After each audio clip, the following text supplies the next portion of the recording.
라헬이 요셉을 낳았을 때에 야곱이 라반에게 이르되 나를 보내어 내 고향 나의 땅으로 가게 하시되 내가 외삼촌에게서 일하고 얻은 처자를 내게 주시어 나로 가게 하소서. 내가 외삼촌에게 한 일은 외삼촌이 아시나이다. 라반이 그에게 이르되 여호와께서 너로 말미암아 내게 복 주신 줄을 내가 깨달았노니 내가 나를 사랑스럽게 여기거든 그대로 있으라. 또 이르되 내 품삯을 정하라. 내가 그것을 주리라.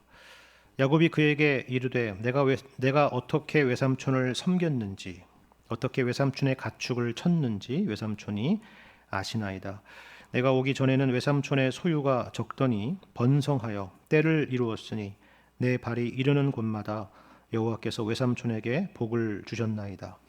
그러나 나는 언제나 내 집을 세우리이까. 라반이 이르되 내가 무엇으로 내게 주랴. 야곱이 이르되 외삼촌께서 내게 아무것도 주시지 않아도 나를 위하여 이 일을 행하시면 내가 다시 외삼촌의 양떼를 먹이고 지키리이다.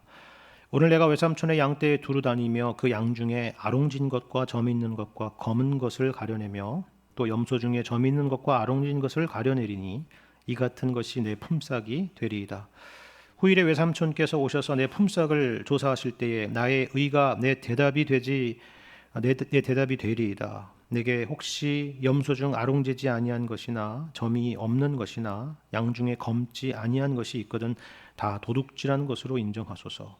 라반이 이르되 내가 내 말대로 하리라 하고 그날에 그가 순 염소 중 얼룩무늬 있는 것과 점 있는 것을 가리고 암 염소 중 흰 바탕에 아롱진 것과 점 있는 것을 가리고 양 중에 검은 것들을 가려 자기 아들들의 손에 맡기고 자기와 야곱의 사이를 사흘길이 뜨게 하였고 야곱은 라반의 남은 양떼를 치니라. 야곱이 버드나무와 살구나무와 신풍나무의 푸른 가지를 가져다가 그것들의 껍질을 벗겨 흰 무늬를 내고 그 껍질 벗긴 가지를 양떼가 와서 먹는 개천의 물 구유에 세워 양떼를 향하게 하매 그때가 물을 먹으러 올 때에 새끼를 베니 가지 앞에서 새끼를 뱀으로 얼룩얼룩한 것과 점이 있고 알롱진 것을 낳은지라. 야곱이 새끼 양을 구분하고 그 얼룩무늬와 검은빛 있는 것을 라반의 양과 서로 마주보게 하며 자기 양을 따로 두어 라반의 양과 섞이지 않게 하며 튼튼한 양이 새끼 뵐 때에는 야곱이 개천에다가 양떼의 눈앞에 그 가지를 두어 양이 그 가지 곁에서 새끼를 베게 하고 약한 양이면 그 가지를 두지 아니하니 그렇게 함으로 약한 것은 라반의 것이 되고 튼튼한 것은 야곱의 것이 된지라. 이에 그 사람이 매우 번창하여 양떼와 노비와 낙타와 나귀가 많았더라. 아멘. 우리는 성경 창세기에 기록된 야곱의 생애를 계속 살펴보고 있는데요. 야곱의 생애가 우리에게 공감이 되고 또 은혜가 되는 이유는 무엇보다도 우리와 닮았기 때문일 것입니다. 성경에는 여러 인물들이 있죠. 그런데 어떤 면에서는 우리와는 너무나도 거리가 멀게 느껴지는 그런 인물들도 있습니다. 예를 들면 여러분 다니엘과 다니엘의 세 친구들을 한번 생각을 해보십시오. 신앙에 있어서 굉장한 모범생들이 아닙니까? 저 같은 사람은 감히 범접할 수 없는 그런 사람들입니다. 풀무불에 들어가고 사자굴에 들어간다니요. 감히 이거는 흉내낼 수도 없는 일이죠. 기가 죽습니다. 그래서인지 뭔가 좀 멀리 있는 그런 느낌입니다. 반면에 여러분 야곱은 어떻습니까? 곁에서 이야기를 걸어볼 만하지 않습니까? 특히나 우리 같은 이런 자본주의 시대를 살아가는 저희들에게 있어서는 더더욱 그렇습니다.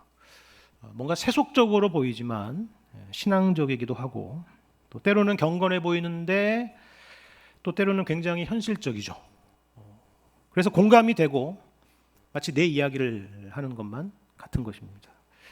그런데 그런 야곱을 하나님께서는 아직 그가 태어나기도 전부터 택하셨고 복 주시기로 작정하셨습니다.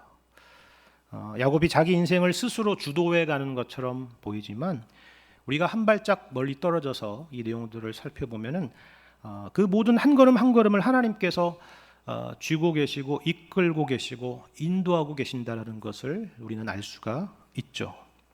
다만 당시에는 그 현실을 살아가고 있는 그 시간 동안에는 그렇게 보이지 않을 뿐입니다.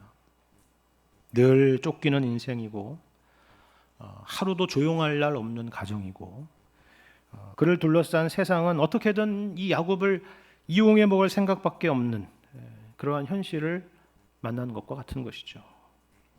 하지만 하나님은 항상 신실하시다. 약속하신 것을 물리시거나 취소하는 일이 없으시다. 그것을 성경은 말하려고 하는 것입니다. 여러분 보십시오. 창세기 28장에서 그 베델에서 하나님께서 야곱에게 이런 약속을 하지 않으셨습니까? 내 자손이 많아질 것이다. 그리고 땅의 모든 족속이 너와 내 자손으로 말미암아 복을 받으리라 하셨습니다. 그리고 항상 너와 함께 있을 것이고 너를 지킬 것이고 그리고 이 땅으로 반드시 돌아오게 할 것이다. 그렇게 약속을 하셨죠. 언제 받은 약속입니까? 야곱이 아무것도 없었을 때에 받은 약속입니다. 야곱이 형 에서를 피해서 도망하던 길에 받은 약속입니다. 베개로 쓸 것조차도 없었던 그때에 돌로 베개를 삼아서 잠을 청하던 중에 받은 약속이죠. 아무것도 없는 가운데 내일이 보이지 않는 가운데 받은 약속입니다. 그래서 그 돌베개로 기둥을 삼아서 서원하며 하나님께 기도하지 않습니까? 이게 무슨 뜻인지 아십니까? 이 돌베개가 의미하는 것이 무엇인지 아시겠습니까? 야곱도 아는 것입니다. 돌베개와 같은 지금과 같은 상황 속에서 이런 상황 가운데서 정말 하나님께서 약속하신 그 모든 일들이 실제로 펼쳐지게 된다면 그것은 정말이지 나에게서는 나올 수가 없는 일이다. 오직 하나님의 역사요 일하심일 수밖에 없다. 그런 말입니다. 그러면 이게 비단 야곱만의 경험일까요? 우리의 경험은 아닙니까? 우리가 예수님을 믿게 되었다는 것이 과연 무슨 말입니까? 우리가 죄인임을 아는 것입니다. 우리에게는 선한 것이 하나도 없고 의가 없고 심지어 하나님의 진노의 자녀였다는 것을 아는 것이죠. 그런데 그러한 우리를 불쌍히 여기시고 그의 아들 예수 그리스도를 우리에게 보내주셔서 십자가에 죽으시고 부활하심으로 우리 죄를 사하시고 구원하시며 하나님의 자녀로 삼아주시고 영원한 생명과 또 영원한 천국을 허락하신다라고 하시니 우리는 그 말도 되지 않는 그 은혜로운 약속 앞에 항복하는 것입니다. 이것이 바로 우리에게도 있는 돌베개 사건입니다. 나에게는 아무런 원인도 없고 근거도 없지만 하나님의 그 약속과 일하심을 믿으면서 항복하는 것이죠. 그러면 정말로 하나님께서는 그 약속에 신실하실까요? 정말 그렇습니까? 그 증거로 제시되는 것이 바로 이 창세기에 등장하는 야곱의 이야기입니다. 여러분 보세요. 우리가 지난 주일에 뭘 확인했습니까? 하나님께서 야곱에게 수많은 자녀들을 허락하셨죠. 그것도 무려 11명의 아들과 또 1명의 딸입니다. 합하면 몇 명이에요? 12입니다. 그렇죠? 여러분 성경을 읽어보신 분들이라면 이 12이라고 하는 숫자가 뭘 의미하는지 잘 아실 것입니다. 그저 뭐 하나 둘 셋 넷 합쳐서 12이다 이런 산술적인 의미가 아니에요. 성경에서 12이라고 하는 것은 하나님의 백성들과 그 백성의 완전함을 상징하는 숫자입니다. 그래서 여러분 구약을 보시면요 의도적으로 이렇게 12를 맞추는 것을 볼 수가 있습니다. 여기에는 말씀드린 것처럼 딸 디나를 더해서 12이잖아요. 근데 나중에 요셉의 동생 베냐민이 출생하면 디나가 빠지고 또 12이 됩니다. 그리고 나중에 요셉의 두 아들이었던 므낫세와 에브라임을 할아버지였던 야곱이 자신의 아들로 입양을 하게 되죠. 그러면 또 13이 되지 않습니까? 근데 그때는 므낫세와 에브라임을 요셉 자손으로 이렇게 묶어서 12를 만듭니다. 나중에 또 가나안에 정착하게 될 때에 레위 지파는 그 중에서 땅을 분배받지를 못하잖아요. 그러면 땅을 분배받은 지파의 수가 11개가 되지 않습니까? 그런데 그때는 또 이 요셉 지파 가운데에서 므낫세와 에브라임을 따로 계산을 해서 또 12를 맞춥니다. 세상에 무슨 이런 식의 계산이 다 있는가? 이런 생각이 우리는 들죠. 마치 이 12이라고 하는 숫자에 성경은 집착하는 것만 같이 보입니다. 근데 신약도 마찬가지 아닙니까? 예수님께서 12제자를 부르셨고 12사도를 세우십니다. 근데 나중에 또 가룟 유다가 죽어서 거리 나니까 사도행전을 보시면 마띠아를 뽑아서 또다시 12를 맞추죠. 그리고 마지막으로 성경의 제일 마지막 요한계시록을 보시면 12 곱하기 12 해서 144에다가 또 1000을 곱해서 14만 4천을 만듭니다. 그러니까 이것은 무슨 말이냐면 완전에 완전을 더했다라는 것입니다. 이보다도 완벽할 수 없다는 것이죠. 완벽한 결론이다, 그 얘기입니다. 여러분, 이게 무슨 의미인지 아시겠습니까? 하나님께서 택하시고 구원하시기로 한 하나님의 백성들은 이처럼 완전하게 될 것이다.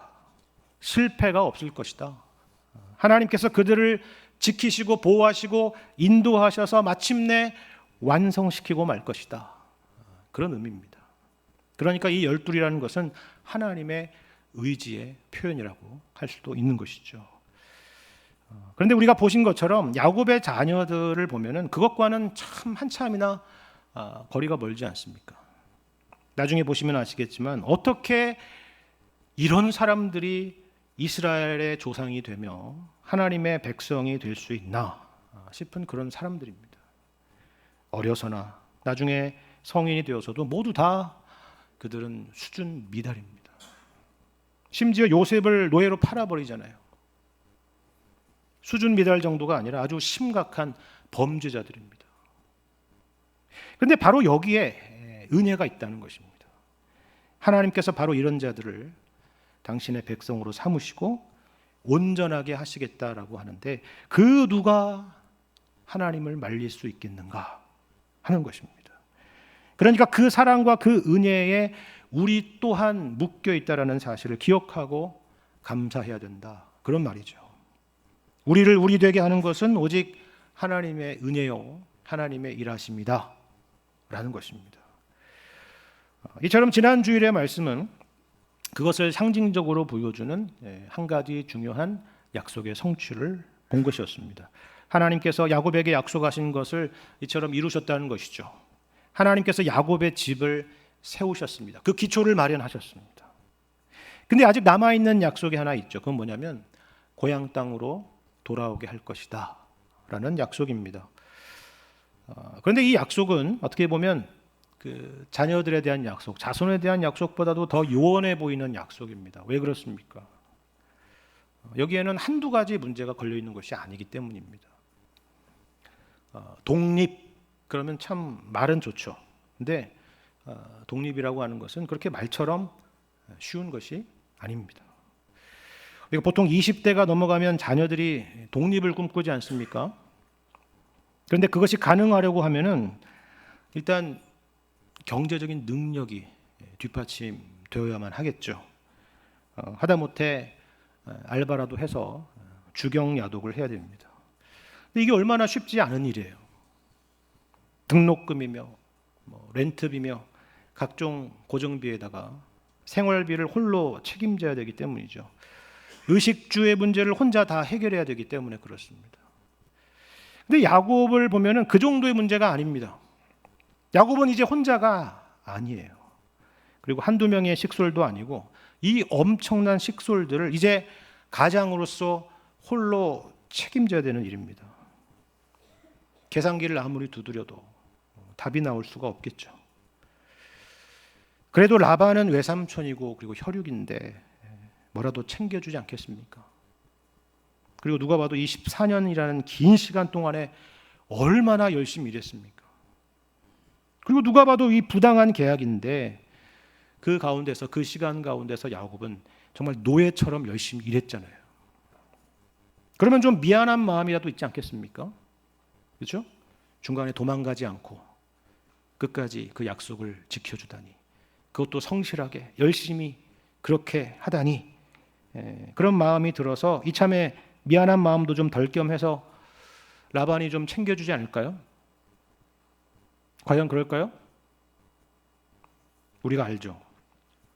그리고 야곱은 당연히 더 잘 알았을 것입니다.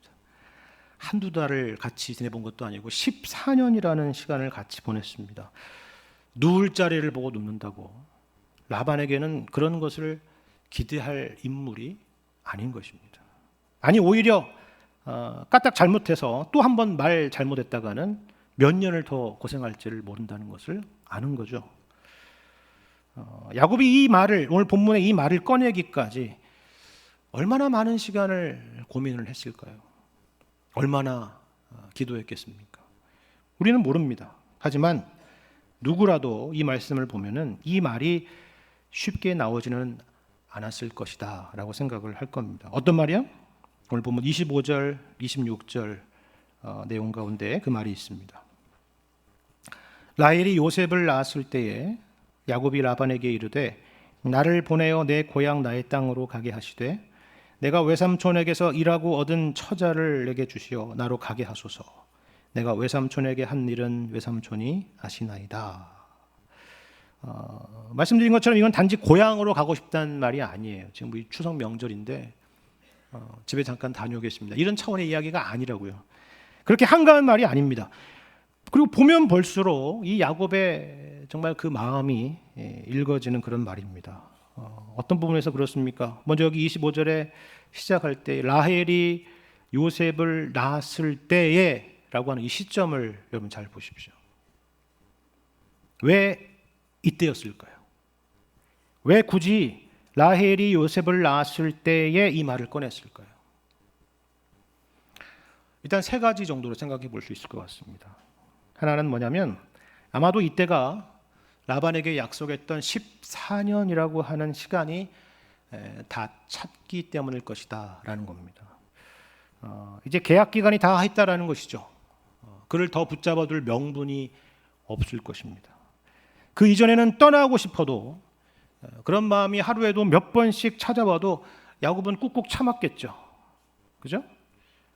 어찌되었건 계약 기간에 묶여 있었기 때문입니다. 그런데 이제 딱 그날이 온 것입니다. 그 긴 날이 이제 지나는 거예요. 그래서 이제 할 말을 해야 되겠다라고 생각을 한 거죠. 또 하나는 이것입니다. 여기서 라헬이 요셉을 낳았을 때라는 게 중요해요. 단지 14년이 지났을 때가 아니고 라헬이 요셉을 낳았을 때라는 겁니다. 여러분 옛날에는 이 고대 시대에는 딸이 자녀를 낳기 전에는 사위가 그 딸을 데리고 먼 길을 떠나는 것은 부적절했다라고 그럽니다. 왜냐하면 만약에 자식이 없다면 남편이 아내를 버리기가 쉬울 텐데 만약 그렇게 된다면 그 아내는 안전을 담보할 수가 없었기 때문입니다. 그래서 라헬처럼 자녀가 없을 때에는 친정에 있는 것이 더 안전하다 이렇게 여겨졌던 것이죠. 그걸 명분으로 야곱을 붙들어 둘 수 있었던 것입니다. 근데 이제 드디어 라헬이 요셉을 낳게 된 것입니다. 이제는 외삼촌 라반이 라헬을 붙들어둘 명분이 없어지게 된 것이죠. 그리고 마지막으로는 이 가족들에 대한 것인데요. 우리 생각에는 이 라반에게 야곱의 이 처자식들에 대한 권리는 당연히 없을 것이다 이렇게 생각하지만 만일에 라반이 야곱을 진짜 노예로 봤다면 이거는 조금 복잡한 문제입니다. 출애굽기에 보면 종에 대한 규정이 있는데요. 여기서 보면은 어떤 설명이 있느냐면 6년까지는 주인을 섬기고 7년째에는 자유인이 된다라는 규정이 있습니다. 그런데 만일에 그 기간에 그 6년의 동안의 기간에 상전이 그 종에게 아내를 주어서 아들이나 혹은 딸을 낳으면은 7년차 자유의 해가 되어도 그의 자식들은 상전에게 속한다라는 규정이 있습니다. 물론 야곱의 시대에도 이런 규정이 있었는지는 모르겠지만 한 가지 확실한 것은 라반은 그렇게 믿고 있었다는 겁니다. 어디서 보면 알 수 있느냐면 나중에 라반이 고향 땅을 떠나는 야곱을 쫓아와서는 이런 말을 하는 것을 보면 알 수가 있는데요. 창세기 31장 43절을 보면은 이 야곱을 쫓아와서 라반이 이렇게 말을 합니다. 라반이 야곱에게 대답하여 이르되 딸들은 내 딸이요 자식들은 내 자식이요 양떼는 내 양떼요 내가 보는 것은 다 내 것이라. 내가 오늘 내 딸들과 그들이 낳은 자식들에게 무엇을 하겠느냐 그래요. 너만 가라 그 얘기입니다. 무슨 말인지 아시겠죠? 어떤 면에서는 이해가 되죠. 진짜 야곱을 노예로 봤다라고 하면 아까 말씀드린 율법의 규정과 같이 한편으로 이해가 될 수 있는 부분이 있을 수도 있을 겁니다. 근데 어떻게 야곱이 노예입니까? 그렇잖아요. 혈육이고 조카잖아요. 그리고 충분히 할 만큼 하지 않았습니까? 1, 2년도 아니고 14년을. 더군다나 심지어 종으로 봤다 그래도 마찬가지입니다. 역시나 율법을 보시면 여기에 대한 규정이 분명히 있어요. 예를 들면 신명기 15장에 보시면 이렇게 말씀합니다. 신명기 15장 12절 이하의 말씀 제가 읽어드리겠습니다. 내 동족 히브리 남자나 히브리 여자가 내게 팔렸다 하자.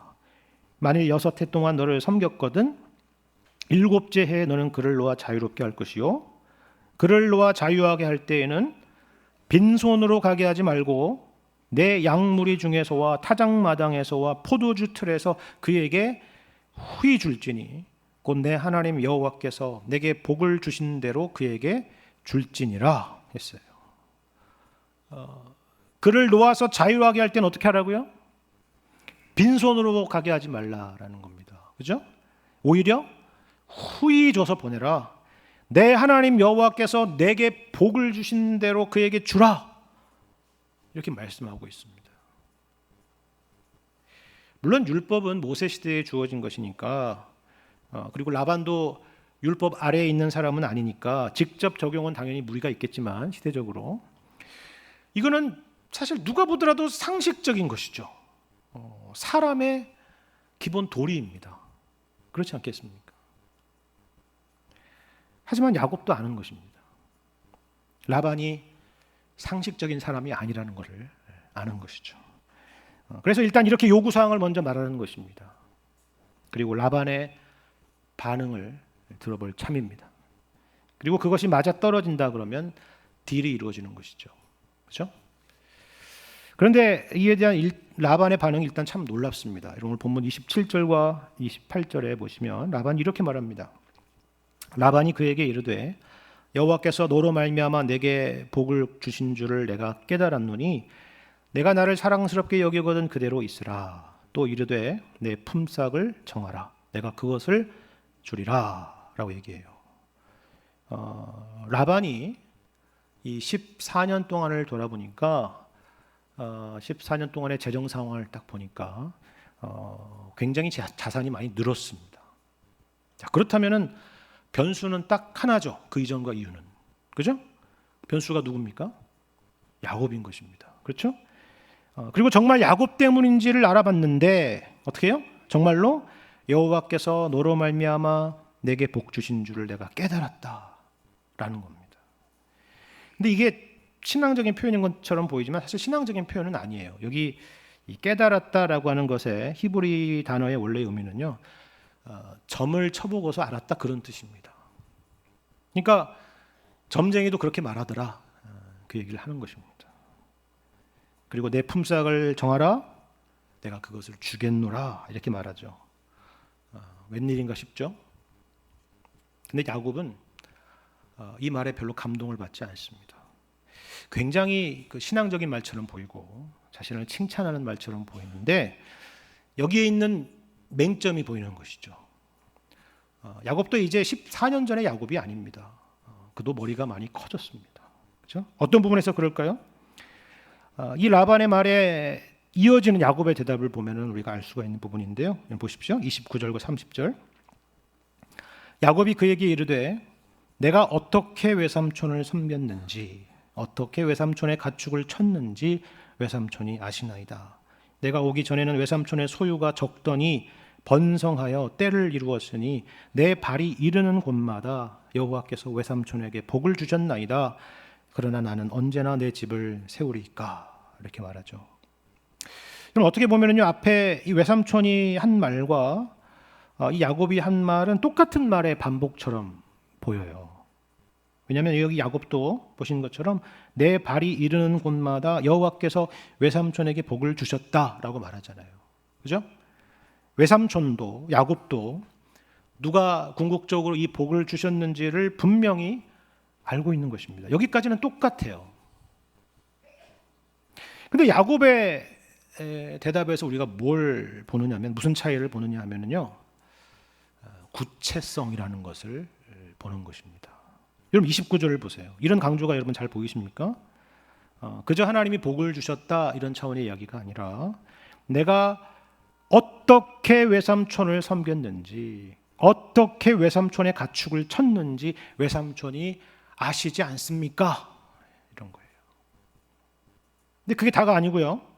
30절에도 그냥 추상적으로 여호와께서 복을 주셨다라는 정도가 아니라 구체성을 담고 있습니다. 내가 오기 전에는 외삼촌의 소유가 적더니 번성하여 때를 이루지 않았습니까? 내 발이 이르는 곳마다 여호와께서 외삼촌에게 복을 주시지 않았습니까? 지금 그렇게 말하는 것입니다. 우리가 여기서 뭘 보는지 아십니까? 똑같이 하나님의 은혜를 말하고 똑같이 하나님의 복을 말합니다. 틀린 말이 아니에요. 근데 어떤 경우는요, 이 은혜라고 하는 단어가 얼마든지 왜곡될 수도 있고 또 심지어 누군가에게는 상처도 될 수 있다는 사실을 우리는 알아야 됩니다. 이게 무슨 말이냐면 이런 거예요. 어떻게 보면 라반의 말은 이런 겁니다.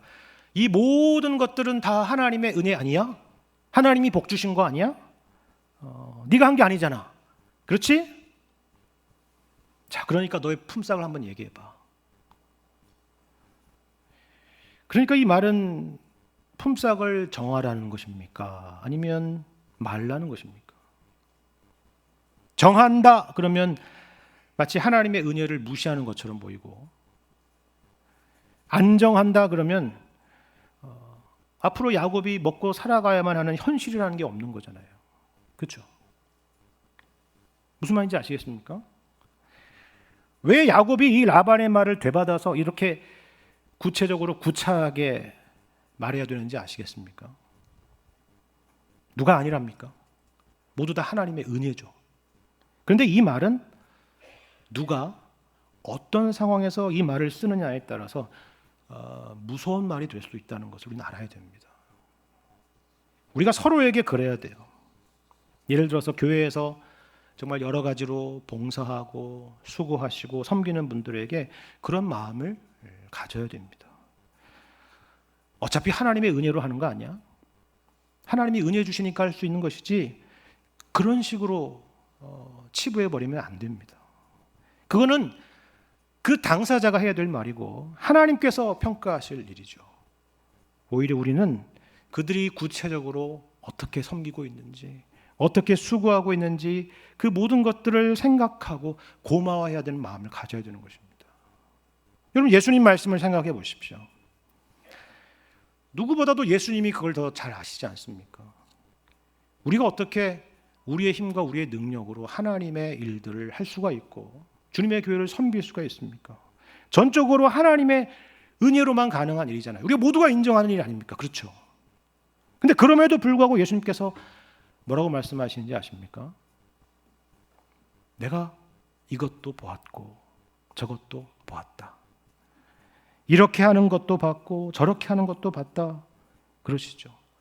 아니 어떻게 주님은 이런 것까지 아시나요? 라고 되물을 정도로 주님은 세세하게 디테일하게 구체적으로 기억하시고 계신다는 사실입니다.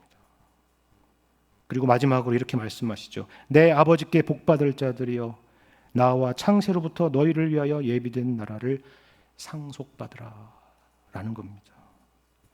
우리가 그걸 기억해야 됩니다. 하나님의 은혜잖아 라는 이 귀한 말로 누군가의 수고를 퉁치거나 그걸로 하나로 묶어버리려고 하는 그런 생각을 가져서는 안 된다라는 것이죠. 근데 야곱의 이어지는 대답은 참으로 더욱더 놀랍습니다. 여러분 31절을 보세요.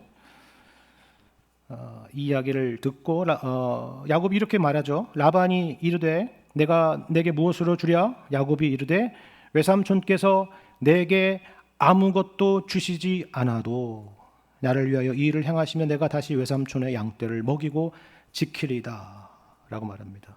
아무것도 줄 필요가 없답니다. 아무것도요. 품삯을 정하라 했더니 아무것도 줄 필요가 없다고 얘기합니다. 세상에 이것만큼 라반이 듣고 싶은 말이 또 어디 있겠어요? 그죠? 이게 웬일인가 싶겠죠. 뭐라도 대단한 걸 요구할 줄 알았더니 아무것도 챙겨주실 필요가 없다고 말하고 있기 때문입니다. 대신에 한 가지를 요구하는데요. 이것도 보시면 사실 말도 안 되는 요구입니다. 여기 32절 이하의 내용을 보면요. 뭐라고 되어 있어요? 양 중에서 얼룩이 있는 것과 점이 있는 것과 검은 것을, 그리고 염소 중에서는 점 있는 것과 얼룩 있는 것을 나의 품삯으로 하겠습니다 라는 것입니다. 여러분, 이게 얼마나 라반에게 유리하고 야곱에게는 불리한 조건인지를 생각해 보세요. 양을 생각해 보십시오. 양은 보통 무슨 색입니까? 하얀색이잖아요. 염소는 또 어떻습니까? 하얀색 아니면 검은색이죠. 그렇죠? 근데 야곱이 요구한 것들은 뭐냐면 모두 다 유전적으로 볼 때 희귀한 것들이에요. 평범하지 않은 것들입니다. 그렇죠? 야곱은 그런데 그것만 취하겠다는 것입니다.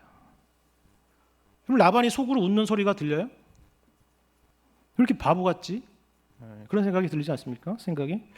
그런데 그럼에도 불구하고 라반이 얼마나 철저하고 지독한 사람입니까? 그럼 34절을 보시면요. 행여나 야곱이 마음을 바꾸기 전에 얼른 이 조건에 사인을 하게 되고, 그리고 35절과 36절을 보면 여기다가 한 가지를 더해요. 야곱의 제시한 그 조건에 해당되는 양과 염소들을 따로 격리시켜서 멀리 떨어뜨려서 자기 아들들한테 맡기는 것입니다. 무슨 말이에요? 그러니까 이제 야곱에게는 처음부터 이런 양들이 주어지지가 않는 것입니다. 그나마 있는 작은 가능성마저 아예 차단시켜 버리는 것이죠. 야, 참 지독해도 이렇게 지독한 사람이 있을까 하는 생각이 드는 겁니다. 그렇다면 야곱은 도대체 무슨 생각이었을까요? 누가 봐도 이처럼 불리한 조건으로 야곱과 계약을 한 이유는 과연 무엇입니까? 그것은 아마도 누구보다 이 라반을 잘 알고 있었기 때문이라 생각을 합니다. 자기에게 조금이라도 손해가 될 일이라면은 언제든 라반은 약속을 무효화하거나 어기는 일들이 너무나 많다는 것을 알기 때문이죠. 그래서 누가 봐도 이처럼 말도 안 되는 약속을 하는 것입니다. 이거는 라반도 거부할 수 없을 테니까요. 옳거니 할 테니까요. 그렇죠. 물론 그렇다고 야곱이 전혀 생각이 없었던 것은 아닙니다. 목동 생활 짬밥이 1, 2년도 아닌데 왜 생각이 없었겠습니까? 그런데 우리가 방금 읽은 본문의 말씀처럼 그 방법이라는 게 우리가 보기에는 좀 그렇습니다. 좀 그렇다는 게 어떤 말인지 알겠죠? 그죠? 37절 이하의 설명을 보면요, 특이한 방법을 소개하잖아요. 여러 나무 가지들을 꺾어다가 껍질을 벗겨서 흰 무늬를 내고 양들이 물을 먹으러 올 때에 그걸 볼 수 있도록 하는 것입니다. 그리고 특히 튼튼한 양이 새끼를 뵐 때에는 양떼의 눈앞에 그 가지를 두는 거예요. 이 얼마나 과학적이고 유전적인 훌륭한 방식이에요. 그래요? 근데 놀랍게도 결과는 좋습니다. 야곱의 생각대로 돌아가는 거예요. 이 이야기가 심지어 무려 6절에 걸쳐서 설명되고 있습니다. 그래서 어떤 사람은 이 방법이 효과가 있다라고 생각하는 사람도 있는데요. 저는 그렇게 생각하지는 않습니다. 만일에 정말 효과가 있다면은 양이 보는 것과 유전에 미치는 영향, 이러면서 아마 네이처지나 사이언스지에 특별 기고를 했을 것입니다. 이건 그런 의미 같아 보이지는 않아요. 여러분이 봐도 그렇죠. 아마도 당시에 유행하던 전통적 방식이거나 미신일 수 있습니다. 근데 놀라운 것은 우리가 보는 것처럼 어찌 되었건 간에 결과적으로 야곱이 번창했다는 사실입니다. 오늘 본문의 결론을 보세요. 43절에 뭐라고 되어 있습니까? 이에 그 사람이 매우 번창하여 양떼와 노비와 낙타와 나귀가 많았더라. 이렇게 말씀하는 거죠. 어떤 의미일까요? 아마 여러분은 이 야곱의 방법을 보면서 그런 생각을 했을 겁니다. 누구라도 그런 생각을 했을 거예요. 이게 말이 돼? 이런 방법이 통한다고? 아니면 어떻게 하나님께서 이런 미신을 용납하실 수가 있지? 그런 생각이 드시겠죠. 근데 한번 여러분 생각해 보십시오. 사실 우리가 그렇게 살고 있습니다. 야곱만 그러는 게 아니에요. 우리가 야곱과 똑같은 방식으로 살아갑니다. 여러분이 믿고 있는 성공의 방법, 성공의 방정식이라는 것은 과연 무엇입니까? 어떤 분은 노력은 배신하지 않는다 그렇게 생각할 것입니다. 주로 자수성가하신 분들이 그런 생각을 갖죠. 어떤 분은 수저에서 결정된다고 생각하는 분도 계시겠죠. 결정론자들입니다. 혹은 각자 타고난 재능 때문이다, 부모로부터 물려받은 유전 때문이다 그렇게 생각하는 분도 있을 겁니다. 그런데 그러한 우리 생각하고 본문의 야곱의 생각하고 본질적으로 과연 뭐가 다릅니까? 야곱은 미신이고 우리는 합리성입니까? 이런 것들도 우리만의 미신 아닙니까? 왜 이처럼 별로 중요하지 않은 방법론적인 이야기가 이처럼 길게 기록되어 있는지 아시겠습니까? 우리가 그렇다는 거예요. 우리가 그렇게 산다는 것입니다. 그리고 이스라엘 역사를 보면 이스라엘이 그렇게 살았습니다. 이걸 가리켜서 우상 숭배라고 말하는 것입니다. 왜 그들의 구원이신 하나님을 두고 이방신을 섬겼겠어요? 그게 인생을 행복하게 사는 더 확실한 방법이라고 그렇게 생각했던 것이죠. 그런데 우리가 성경을 통해서 확인하는 것은 무엇입니까? 이스라엘 백성들은 이처럼 끊임없이 우상 숭배에 빠지고 헛된 것에 소망을 갖고 살아도, 그래서 실패하고 그래서 망했어도 하나님은 언제나 그들에게 하신 약속에 신실하셨다라는 사실이죠. 그리고 마침내 약속하신 대로 예수님을 메시아로, 구원자로 보내셨다라는 사실입니다. 어떻게 이런 야곱에게 복을 주실 수 있지? 어떻게 그런 이스라엘 백성들을 참으시고 사랑하셔서 마침내 예수님을 보내주실 수가 있지? 여러분 그렇게 생각하십니까? 그것이 바로 우리가 지금 예수 안에서 누리고 있는 복인 것입니다. 그리고 구원받은 우리가 장차 천국에서 영원토록 누리게 될 복입니다. 우리 때문이 아닙니다. 여러분 야곱이 왜 번창했는지를 다시 한번 생각을 해보세요. 라반과의 계약 조건이 훌륭했기 때문도 아니고요. 야곱의 방법이 탁월해서도 아니죠. 세상은 우리에게 허망한 약속들을 하고 우리는 헛된 미신과 헛된 성공 신화에 빠져서 살아가고 있습니다. 하지만 하나님께서 택하시고 예수 안에서 구원하시기로 작정하신 하나님의 백성들은 놀라운 복을 누리게 될 것입니다. 우리 때문이 아닙니다. 방법이 좋아서가 아니에요. 이것이 바로 예수 안에 있는 하나님의 약속이고 하나님은 언제나 그 약속에 신실하시기 때문에 그렇습니다. 누가 이것을 막을 수 있겠습니까? 그래서 우리가 오늘 이 자리에 있지 않습니까? 이 은혜를 늘 기억하시고 감사하시며 우리에게 복된 약속을 하시고 그 약속을 반드시 이루시는 우리 하나님께 항상 믿음의 시선을 고정하실 수 있는 여러분과 제가 되기를 주님의 이름으로 간절히 축원합니다.